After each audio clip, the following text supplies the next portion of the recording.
Hello dear student, তো দেখো আজকে আমরা তড়িৎ প্রবাহ থেকে একটা গুরুত্বপূর্ণ অঙ্ক তোমাদের সঙ্গে শেয়ার করব।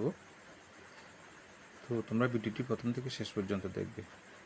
আচ্ছা, এখানে কি দেওয়া আছে দেখো, 10 এম্পিয়ার তড়িৎ প্রবাহ, মানে 10 এম্পিয়ার তড়িৎ প্রবাহ 30 মিনিট প্রবাহিত হলে মোট আদানের পরিমাণ কত?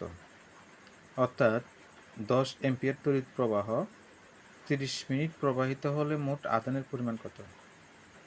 তাহলে মানে 10 এম্পিয়ার তড়িৎ প্রবাহ 30 মিনিট ধরে প্রবাহিত হয়েছে, তাহলে এখান থেকে কতটুকু পরিমাণ আদানের পরিমাণ বের করতে হবে আমাদেরকে। তো দেখো আমরা কীভাবে করব। আমরা জানি আদানের পরিমাণ কিউ, আদানের পরিমাণ কিউ ইকুয়াল টু কি আইটি। আচ্ছা, আই হলো তড়িৎ প্রবাহ, টি হলো কি সময়। এখন দেখো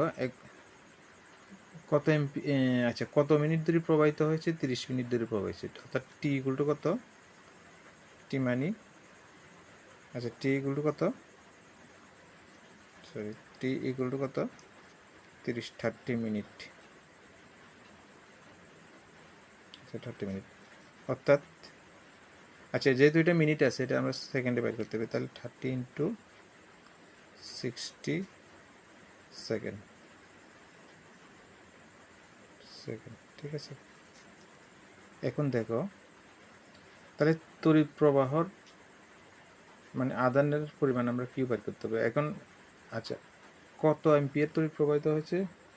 10 এম্পিয়ার, অর্থাৎ আই ইকুয়াল টু কত? I equal to 10। তো আমরা ডাইরেক্ট এখানে মানটা বসিয়ে দেবো। দেখো কিউ ইকুয়াল টু আমরা কি লিখতে পারি? 10 ইন্টু 30 ইন্টু 60, ইউনিট হবে কুলম।